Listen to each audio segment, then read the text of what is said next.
Hello everyone, my name is Dr. John Gross and welcome back to another GIS lecture video.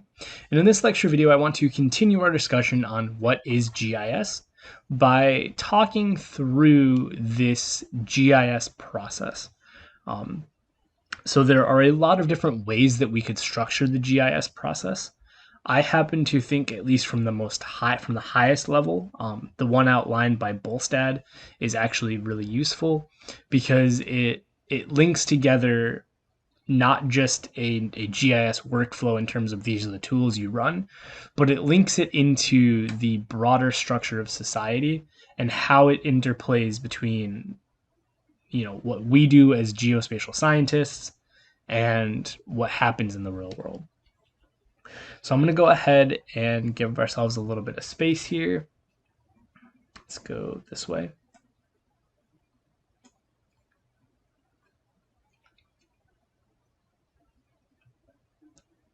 And so what we're going to talk about is the GIS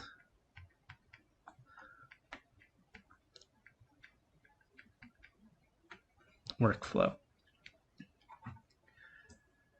Right? And so the way I think this workflow is best described, and the way that I think you should always, whenever you're doing any sort of large scale project, is you should always start with the real world.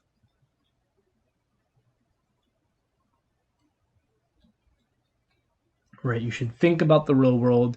You should observe the real world in the context of whatever it is that you're trying to work through. Right? Any project should always start with observing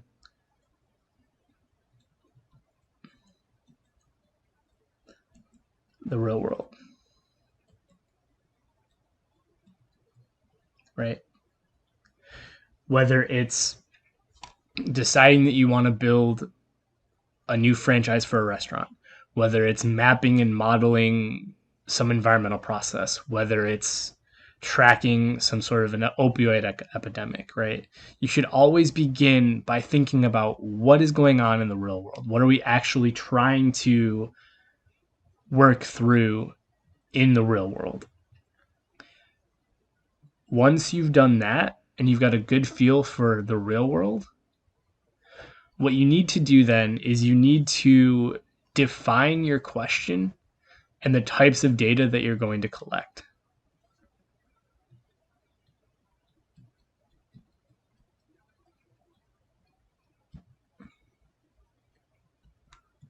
Right? Define your scope and question and the types of data you need.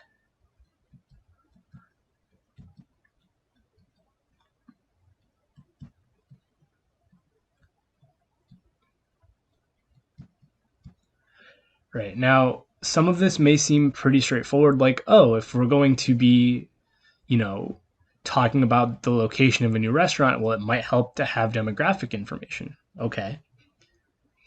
But I can't tell you the number of times, even in projects that I've worked on, where I've made this step, I've made light of this step, not given it the proper consideration, gotten 2 or 3 pieces farther down the process, and then went back and realized, you know what? I wish that I had taken more time to define the data properly, to think through not just what type of data I needed, but what attributes, right? What information that data needed to give me. So taking a lot of time here to define what your question is, to think about what types of things you need to support that question. The more time you take here, the better your end result is going to be, and the less hiccups you're going to have along the way. The less you're going to have to come back, right, and redo parts of this because you didn't give it consideration initially. Right. So once we know what our question is, once we know what the scope of our analysis is, once we know what types of data we need, right, it's time to then collect the data, collect and clean the data.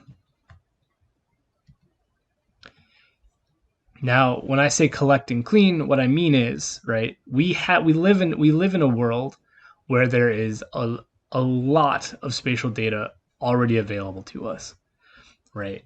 Pretty much every municipality, at least in the United States anyway, has publicly available spatial data, right? A lot of businesses offer relatively inexpensive access to their spatial data catalogs. So you may not necessarily be going out and collecting new data. You may be bringing data in from other sources, right? But you may also be collecting new data, right? Maybe part of your question requires you to generate a novel data set, in which case, again, you have to think about, okay, well, what attributes am I going to be collecting, right? If my question requires me to know the quality of every sidewalk on a college campus, right? I'm going to have to send somebody out to walk those sidewalks, trace them out with a GPS unit. What do I want to know about them? Do I want to know how wide they are? Do I want to know what the quality of the cement is on the underlying sidewalk? Does it need to be repaired? Do I want to know what the closest building is if I'm trying to make a route or something like that? Right? These are all things you need to do in this step so that when you go to the collection step, you know that you're getting what you need to get. And the reason that I say clean the data, and we'll talk a lot more about collection and cleaning in future videos, but suffice it to say in this step that just because you have all the different data sets doesn't necessarily mean that they're all going to play well together. And you have to spend sometimes most of the time of this entire workflow just in cleaning the data to make sure that everything is giving you what you want it to, it's in the format that works for you, and that they all the different data sets that you're bringing in play well together. So once you have your data sets organized, the next step is to run the analysis.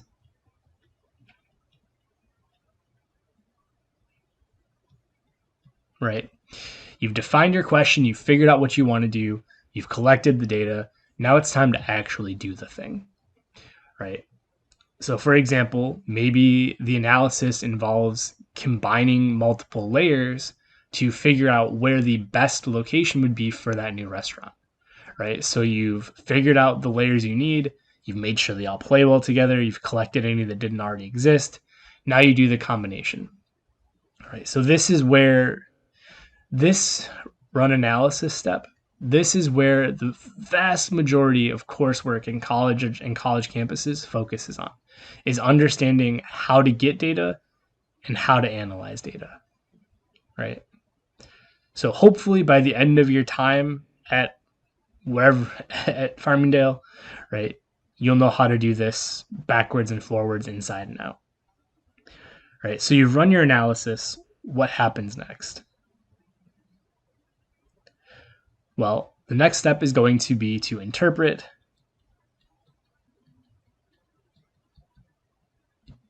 and report.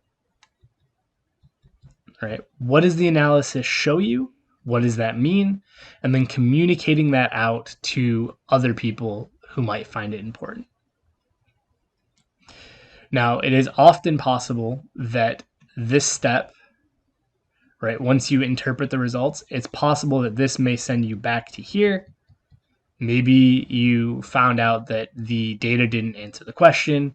Maybe you didn't have it, right? Maybe you have to clean your data more, or maybe your analysis was run improperly, right? So it is possible when you get here that you feedback loop back. And that's why I was saying the more time you spend in each of these steps, the less likely these sort of loops are going to happen.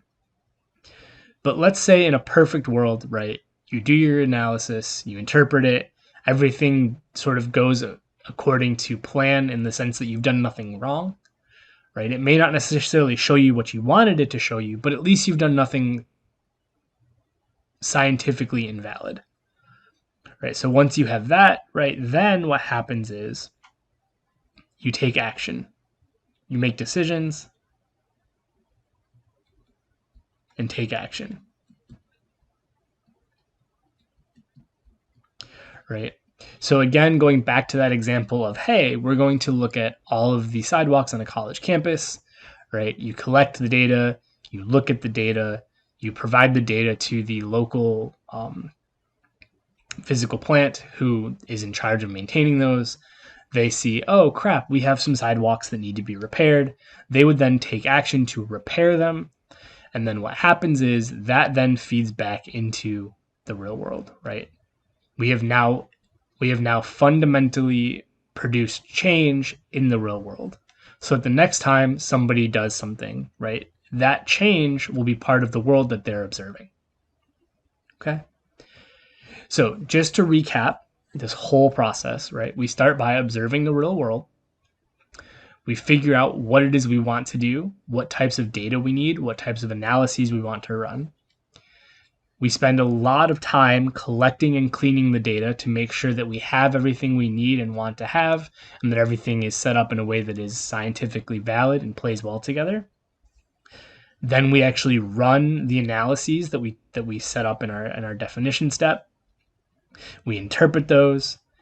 If we have to, we end up going back to one of the previous steps to address any errors, scientific errors, not necessarily it not agreeing with us. But if we find anything fundamentally wrong, we go back and we address those. And then once we have scientifically valid results, we take them up, we make decisions and action upon them that impact the real world, and it cycles through in a loop like that. So hopefully this makes sense.